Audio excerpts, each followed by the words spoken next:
Eh bien, nous allons ensemble dans cette écriture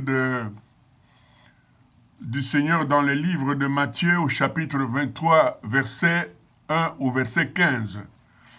Pour la petite histoire, je voulais que vous compreniez que cette étape est arrivée après un grand questionnement de notre Seigneur sur la tribu de César, des questionnements qui sont arrivés à lui par les pharisiens au sujet de sa résurrection, et des questionnements qui sont arrivés également selon la question de savoir qui est le plus grand commandement et quel est le plus grand commandement, je vais dire. Et puis ensuite, la dernière question qui a cloué le bec aux pharisiens et aux scribes, c'est la question de savoir de qui Jésus était-il fils.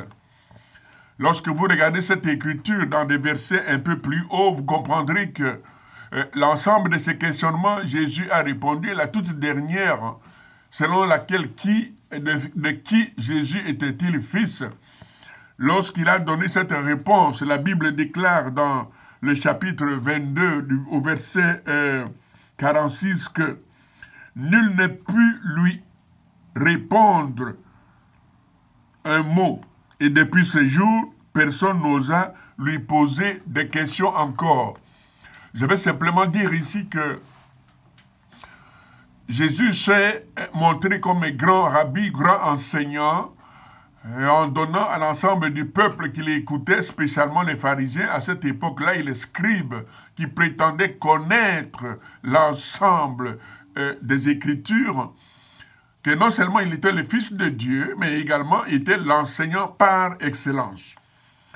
Et la partie des Écritures que nous lisons aujourd'hui, je l'ai intitulée comme thème. C'est une charge et mise en garde.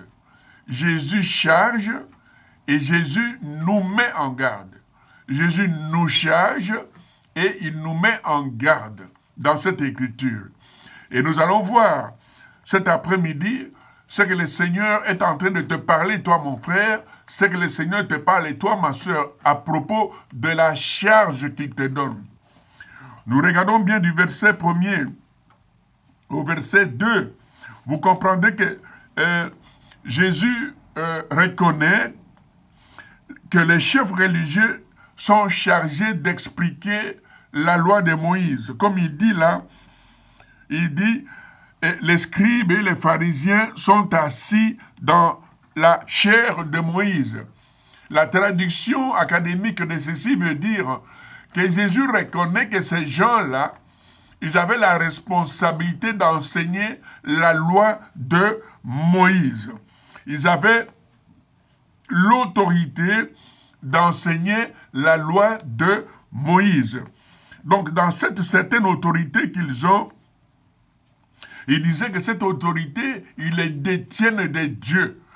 Les pharisiens, les scribes qui enseignaient le peuple de Dieu à l'époque, ils détenaient l'autorité de Dieu. Ils disaient qu'ils détenaient l'autorité de Dieu. C'est écrit dans Romains chapitre 13, versets 1 à 2. Je vais lire pour que nous puissions comprendre bien. Il dit que toute personne soit soumise aux autorités supérieures, car il n'y a point d'autorité qui ne vienne de Dieu, et les autorités qui existent ont été instituées de Dieu, ou ont été instituées de Dieu lui-même. Et en conséquence, disant que l'autorité les a été octroyée par Dieu pour s'asseoir sur la chair de Moïse, c'est-à-dire pour enseigner la loi de Moïse, le peuple devrait leur montrer du respect et les écouter. Parallèlement, les leaders et les conducteurs spirituels actuels sont encouragés par leur profonde connaissance biblique ainsi que leur enseignement conforme aux saintes Écritures. Bien aimés, je suis en train de vous parler des choses qui se sont passées et les choses actuelles aujourd'hui. Regardez très bien, l'Écriture aujourd'hui, dans les canons des églises reflet de Christ, il est écrit que l'Église devra enseigner l'Évangile en une conformité au temps contemporain. Parce que même si nous lisons la Bible, qu'il y a l'Ancien et le Nouveau Testament, mais il y a des événements actuels qui actualisent même cette même parole. C'est pourquoi nous disons ici que Dieu donne l'autorité aux enseignants dans la parole, aux enseignants dans la Bible, aux diacres, aux anciens, aux évangélistes à l'intérieur de l'Église, aux pasteurs, afin qu'ils se mettent sur la chair de Moïse et enseignent. Et là, ils ont droit à un respect, à un suivi par ceux qui écoutent. 1 Timothée chapitre 5, verset 17, il dit ceci. Je vais lire cette partie des Écritures pour que vous compreniez très bien ici.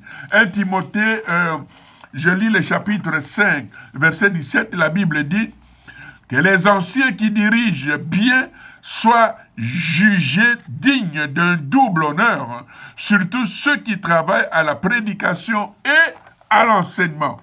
Il s'est passé la même chose à cette époque-là. Donc, ces gens qui donnaient les enseignements, ces gens qui édifiaient le peuple de Dieu, étaient des gens pour qui on avait un certain respect. Et aujourd'hui, nous allons voir dans cette écriture bien-aimée qu'il y a parfois des exagérations par rapport au respect qu'on donne aux pasteurs, par rapport au respect qu'on donne aux hommes de Dieu, par rapport au respect qu'on donne à certains pasteurs, certains bishops. Nous allons le voir ici tout à l'heure selon ce que le Seigneur est en train de nous dire.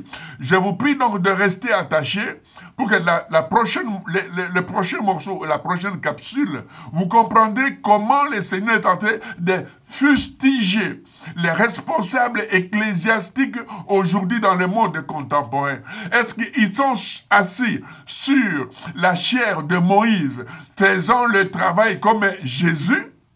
Ou ils sont assis sur la chair de Moïse, faisant le travail selon leur goût, selon le monde. Nous allons le voir tout à l'heure. Amen.